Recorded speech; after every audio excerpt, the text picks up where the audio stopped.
I'm Darrell Watkins, and let's queer up faith.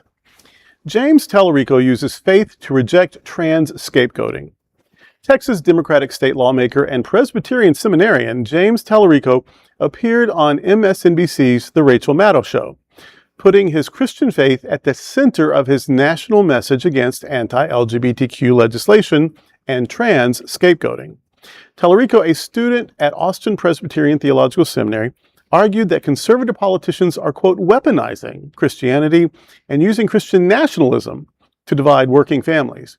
He asserted that targeting marginalized groups, specifically transgender youth, directly contradicts the fundamental biblical commandment to love thy neighbor and protect the vulnerable. During the interview, Talarico outlined a campaign strategy built on reclaiming religious messaging from the political right.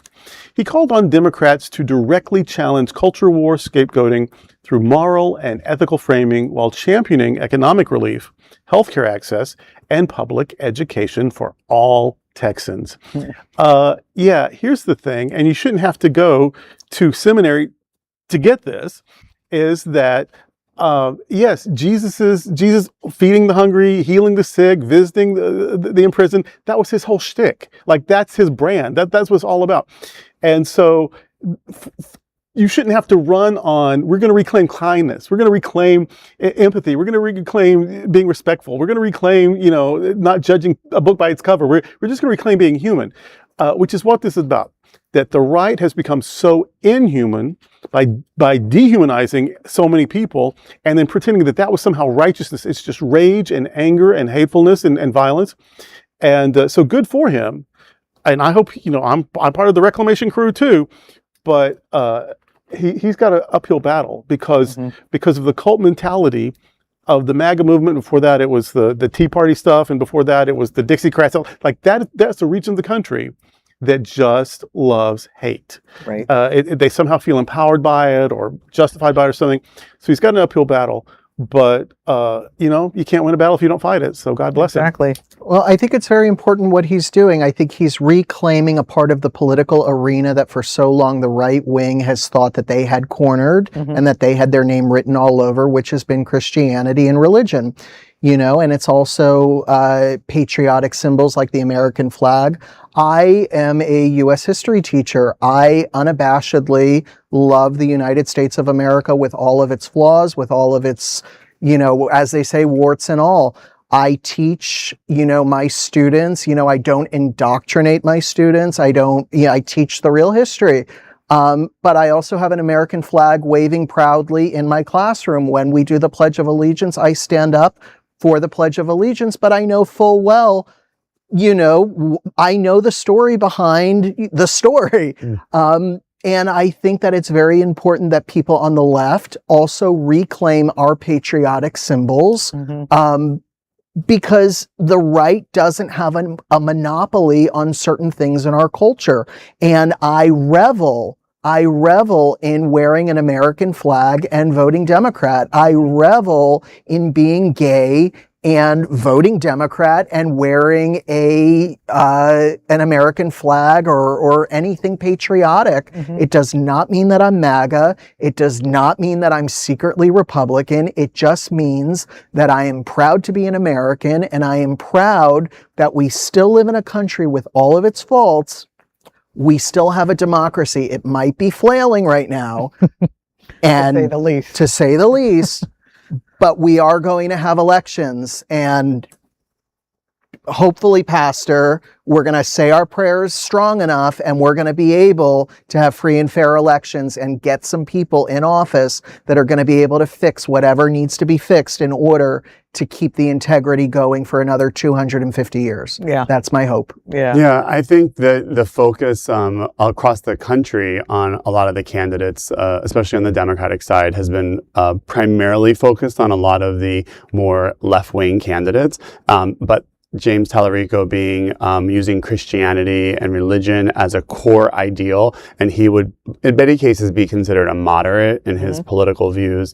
And I think he's not alone in that. I think there's also another pastor in Oklahoma, or another race that just won the primary, also a moderate Democrat. And I think that these are the ways we can make inroads with that gulf of people that are in the middle, what was once referred to as the moral majority, right? Which was neither. Which was neither. However, a lot of those voters that might be inside that contingency are people that voted for, a adjudicated rapist, a adjudicated felon, and so their morals are out the window. Yeah. So the Democrats have a wide path here to reclaim people that believe in the golden rule or believe in treating thy neighbor as you want to be treated. In Texas alone, I mean, so many Latinos, my partners, from South Texas, a lot of his family, were in favor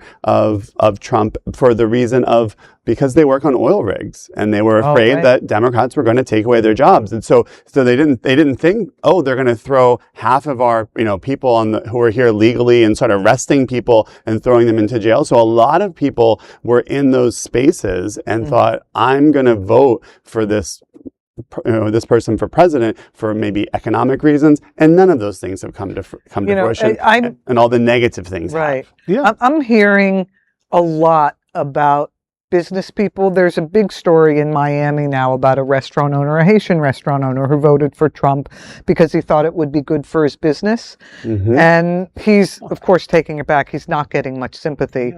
But, when you're a business owner and you are making a decision like that, and you are only considering your business and not considering the community around you, you are going to step into a big hole. I mean, this guy now, some of his top executives are Haitian on TPS, so they're gone. Right. He's going to have to close some of his. Is going to suffer so much because of these. Oh yeah, I mean, not only that, the service community. There's more than just medicine. Who's going to help in our restaurants? And he, this guy even said Americans don't want these jobs. But, and he was referring to Black Americans, which made the community go up in an uproar. But then the question is, are business owners taking advantage of these people who were on TPS and paying them so poorly that no wonder, other people don't want the jobs, because you're getting away with paying people who are here on temporary protected status, and now they're gone. This is a moral deficiency, though. Yeah. This is a moral deficiency that I think this is going to work for me. It's about me. I think I'm going to get something out of this, and so I'm going to stick with this, even though all these people are going to be hurt.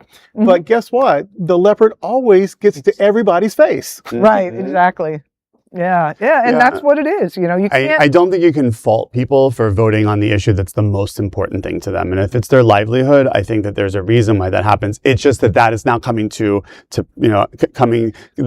reality of that is that it was all a fraud. But none of those things have. I think it's the chosen naivete, though, because he's been very clear about who he is for decades. True. Yeah, and true. But people hear what they want to hear. That's what they do. They hear what they want to hear. Yeah, but when you hear what Trump was spouting about immigration, and he's a Haitian American, owns Haitian restaurants, has mostly Haitian employees, most of his customers are the Haitian community, and you're listening to what this guy is saying about immigration and saying that Haitian people are eating cats and dogs, and you're completely... It baffles the mind that people have been able to be. What about your community? That line of thinking. Because everybody thinks they're exceptional. Yes. It's rugged individualism, which is what the country's built on. So I mean, I'm not a Haitian immigrant, so I don't want to put myself in their shoes to speak for them. But I would think that if he owns a restaurant, he probably thinks, I'm not like them. I'm not those people. And also, I would think that, Donald Trump was not successful in the things that he did in his first term. So a lot of people thought, this is all just a lot of bluster. This is all just a lot of bluster. He's a businessman. That was the refrain. He's a businessman. He was a great businessman, even though he was terrible. I He was know, a terrible businessman. but He people lost so much but money. the narrative is that he The was a branding was good. businessman. You know, so I guess that's what people went on. And like I said, people, you know, this country was built on rugged individualism and exceptionalism, and people think that they're exceptional, and people are just frustrated, temporarily exiled millionaires, and don't take away their opportunity to gain the riches that are on the way for them, even when they're not, you know? Well, joke's on them. Well, it's sad because it shouldn't sad. be a joke on them. you No, know? I mean, it's sad Let's have- because yeah. he's talking about closing some restaurants. Now, maybe the restaurant he has in the airport won't be affected, but the restaurants that are within the Haitian community, people have said It's not just outright, the Haitian I'm community, it's not the going. Venezuelan community that's having the same Exactly, issue. yeah. It's the Colombian. It's the Colombian, you know, it's... They just had an earthquake. And again, contingencies of people that voted for this administration and are now being negatively impacted. And listen, let's hope that these, you know, this realization is what it takes to obviously create change. Yeah, let's see if it's reflected in the midterms, because I'm sure hoping it will be. Yes. There is no other queer nonprofit media platform like this in the entire world. Support our LGBTQ stories by sharing them and subscribing to Queer News Tonight.